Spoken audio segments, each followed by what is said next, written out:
Hi everyone, it's Jerry. I have an excellent game to share with you from the ongoing Top Chess Engine Championship Season 28 Super Final. This is game 28. On the white end, Stockfish, rated 3724, playing against Leela Chess 0, rated 3686. Alright, a complex game ahead here out of the open Sicilian Najdorf. We see the line with bishop g5, e6, queen f3. We are not at the start position just yet. Knights connected, queenside castles, bishop targeted, defended, and after bishop e7, this is our start position. Now, when these two played from this start position with colors reversed, Leela won. I'll show you where play deviates in the two games.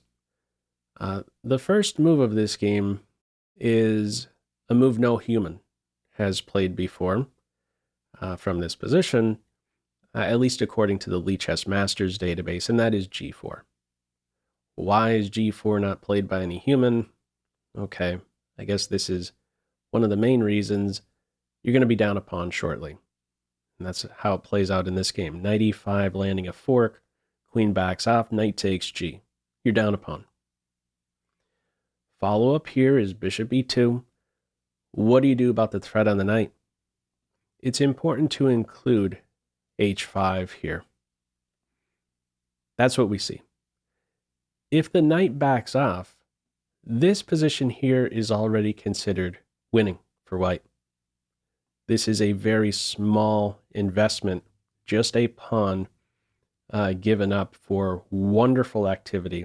This queen is fantastic. Black will feel the pressure with this line right here, pressure on g7. Maybe the bishop's kicked. Maybe the bishop falls back voluntarily. What are you doing to defend g7? Still this disconnect for black's rooks. Okay. How are things different? After bishop e2 and h5, black is putting up a fight.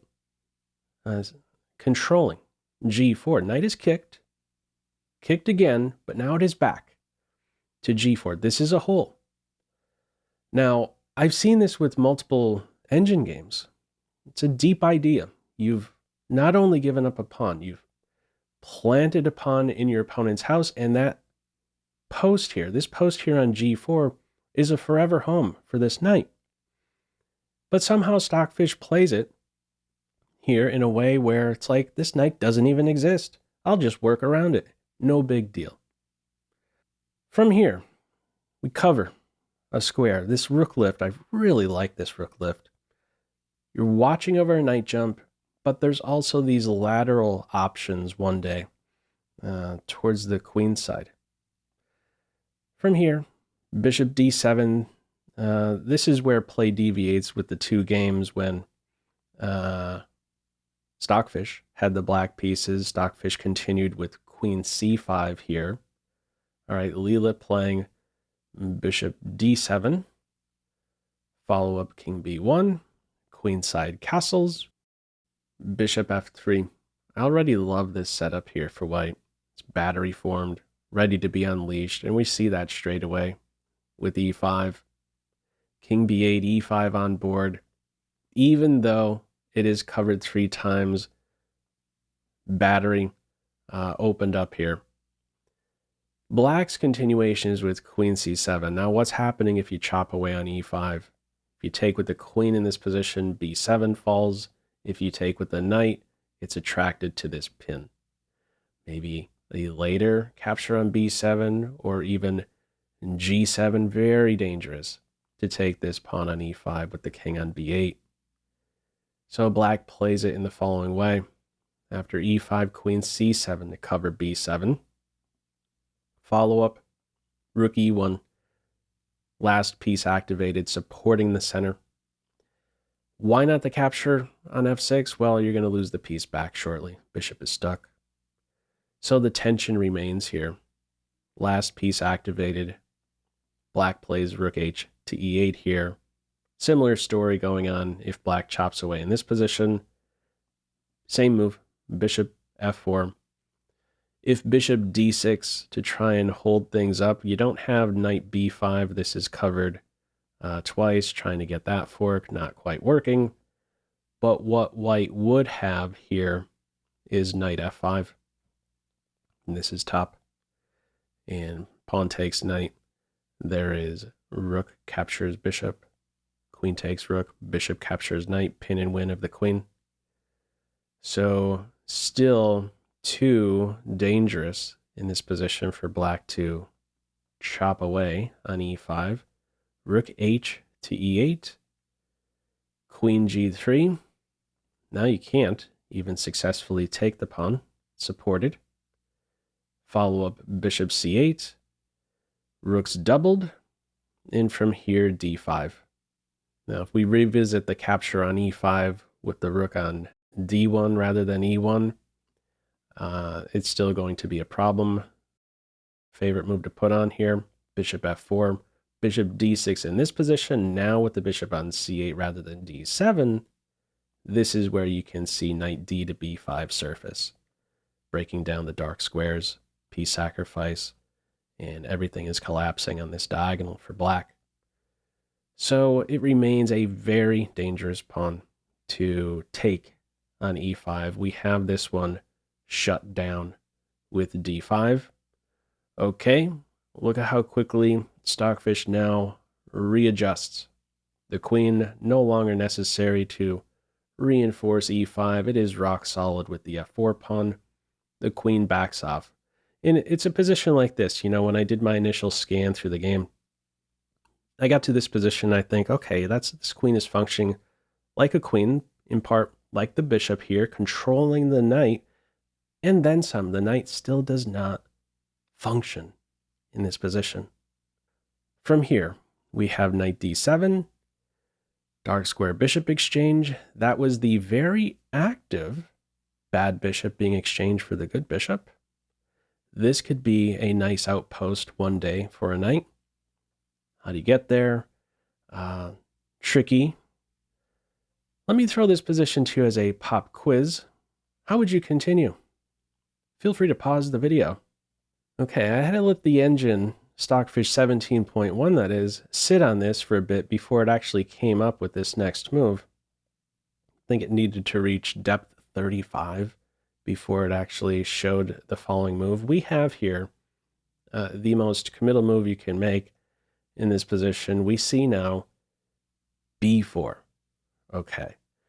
b4, what's going on with b4? Okay, doesn't want to see the knight get to c5. I guess that's the first thing to note. But here's the other concern I had, at least when I saw this move, or what would keep, if I'm playing this position as white, what might keep me from playing b4, and that is the weakness on c4. b4 is played. What is happening now if this knight tries to circle into c4? What we have in the game, the rooks double up here on the e file. Black's looking forward to an eventual f6 after this. What's the story, however, if this knight tries to get into c4? These tactics are fantastic with this line right here after knight b6. Look what white has in response to knight b6. You ready for this? There is knight c to b5. Now what? What do you do? Trying to get into d6. So if you don't take the knight, this is a fantastic square, and that's where you could compete for the c4 square if you're really concerned about the knight diving in there. What would be the story if black takes the knight here, or maybe moves the queen? Let me touch on this line here first. Let's say the queen reacts. Black doesn't take the knight for some reason. Queen c4. Here's how you can respond. This would be an only move that wins now for white, namely rook b3. And should this knight be captured, there would be now another only move that wins, bishop e2. Evil computer kicking the queen back And now there is knight captures b5. Don't go too far, you might lose the knight. Queen c6, rook c3. Now where do you go? You're in big trouble. Don't think about blocking up things on the c file unless you want to get mated. This knight is stuck. So that's one slick line. Let's see what might happen in this position after knight b6, knight b5, pawn takes knight. Knight takes b5 is there. Let's say the queen goes to c6 here. Still have to defend the knight in this position. The only winning move in this case, you don't have time for rook c3, the knight is under fire. The only winning move here is with a4. Now let's just pause for a moment to just see, even just a few moves deep, this one quiet move, the idea that you could just afford to calmly play a4, secure the knight, and know that black is still in a pickle. Knight pinned, any move it's made. Pawn pinned, you're going to drop the queen. You cannot hold up this ensuing idea of rook c3 to kick the queen away from the defense of the knight. These are beautiful queenside tactics on this b5 square. Okay, this is a reason why this knight is unable to quickly try and pivot on the weakness c4. What we have from here, the doubling on the e file, knight a4, f6, rook c3, bishop captures knight, releases some pressure. On e5, we do not have. Queen captures pawn here. No, the rook improves now to the 6th rank. These computer games are really special. 6th rank pressure out of nowhere. The rook poison. There'd be a follow-up fork. Pivot square for the rook. Who saw that one coming? I was talking earlier about maybe getting a knight there. A rook now potentially has that as a pivot. Also, maybe in some lines, rook captures a6 might be in the air. Pawn takes, yet again, this fork idea on c6. All right, from here, black continues with knight captures e5. Now, what's happening if pawn takes, knight takes, a familiar idea? We have this pin working in our favor here as white. So black plays it with knight captures e5, opening up a square for the bishop. Pawn takes knight, bishop there straight away. Have a vulnerable piece here on a4. Pawn takes on f6. Pawn takes. Let's pause for a moment. There are many passed pawns now. 3 passers for black, 1 for white. From here, rook d6, queen c7, rook captures bishop. Now where do we stand? At the moment, it's 3 pawns and a rook versus the 2 knights, but the g pawn will fall shortly. Let's see what this looks like. First, white addresses the threat on the knight. Knight c5 with tempo. There goes the g pawn, 2 pawns and the rook versus the 2 knights. Now from here, watch the fancy footwork by the knights. Watch how Stockfish manages to carve out an excellent outpost or two for these knights. Multi-purpose pieces. They are only ever, it seems at least, a moment away from throwing a punch near the black king, and also they stick around near the white king to defend. Very efficient knights, how it's played from here. Let's see what this looks like. b6, knight a4, queen d7, check, king b7, and here we go. It's earlier talk about outposts. We see now no reaction by the knight. It is b5. Wants that c6 square. Okay. Black doesn't want to see the knight get to c6, so captures on b5, but now there's a square available on b5.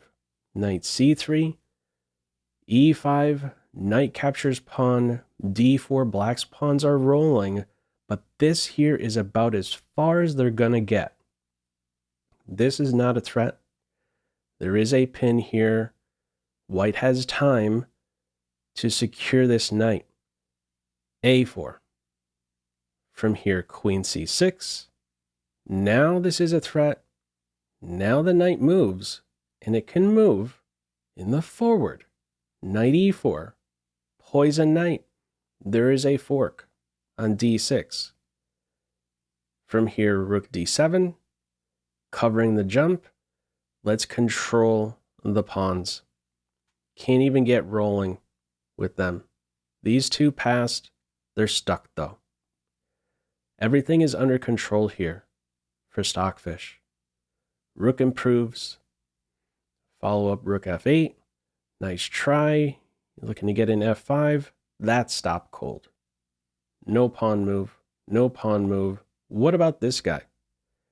What we have from here, king in the corner, if this pawn advances, you can take it.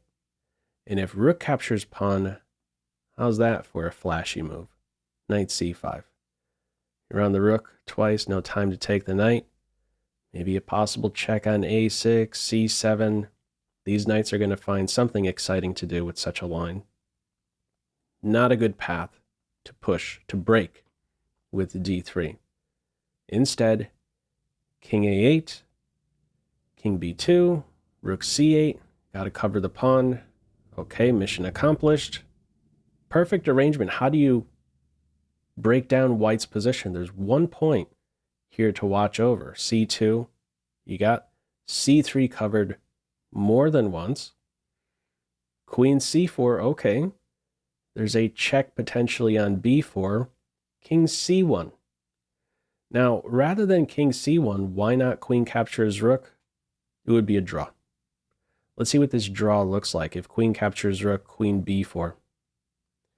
If the king goes to c1, queen e1. King b2, queen b4. That's the perpetual. Also, if you go to a2, there's queen captures pawn, and this knight is not in a position to hold up the perpetuals. Knight a3 hangs the queen.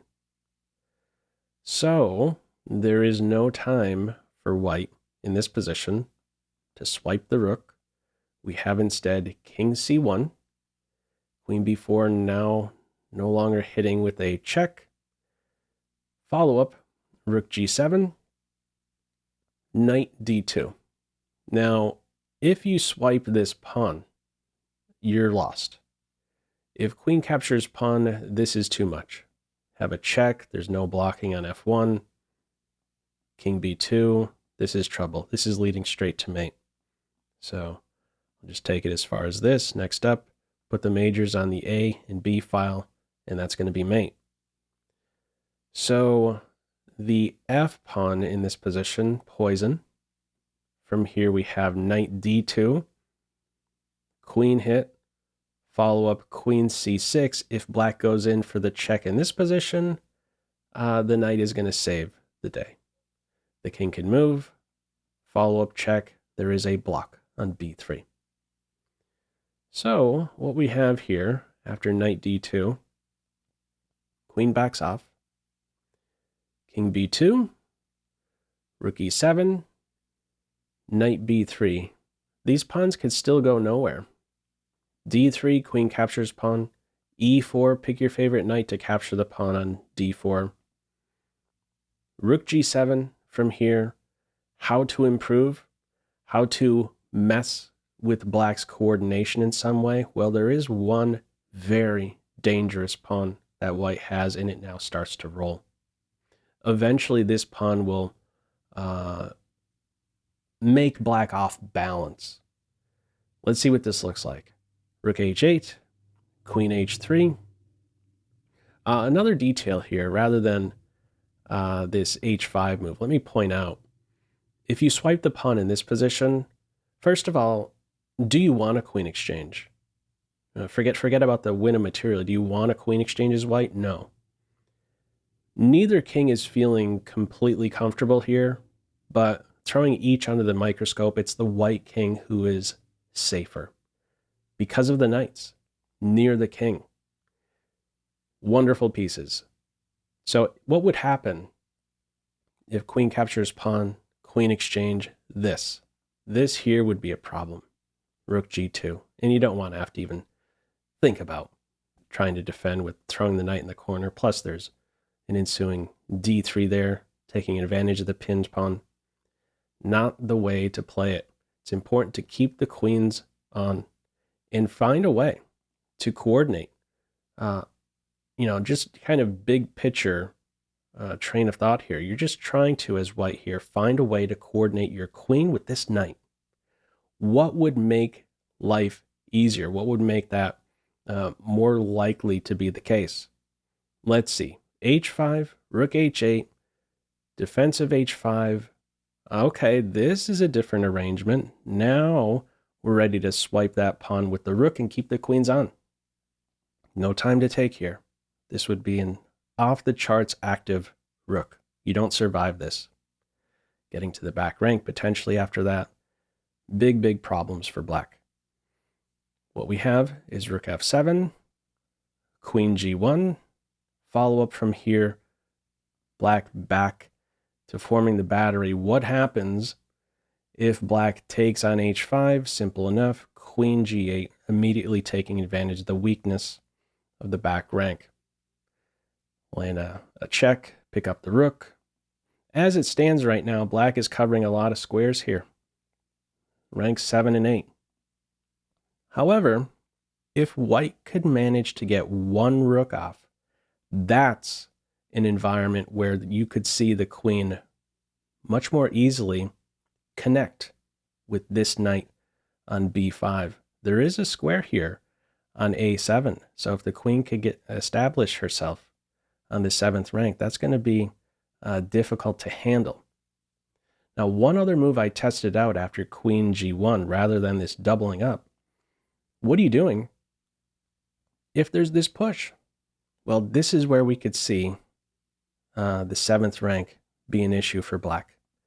In response to f5, white has rook captures f5. And if rook captures rook, queen g7. Look at that double attack. Okay, we don't have f5 doubled up. From here, rook g2, rook c8, another pop quiz. What move would you play here? Feel free to pause the video. Okay, the move played here, we have rook g8. Wait a second. c2 is no longer defended. c2 is picked up. Stockfish doesn't care about c2. Stockfish does not care about black now having 3 connected pass pawns. Mission accomplished. We're going to have here a rook exchange by force now. This knight remains a fantastic defender for the king.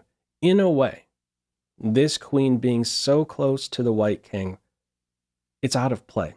Where's the good check? c5, forget about it. c1, forget about it. There's not enough checking distance. The knight is an optimal piece when it comes to defending against perpetual checks when right next to a king like this. Okay, from here, king b8. No rook captures rook. We have knight d6. You take me. You take on g8. That's what we see. Now the queen enters. This is where Stockfish now has all the fun. Black is not able to hold things together. King a7. This rook is defended.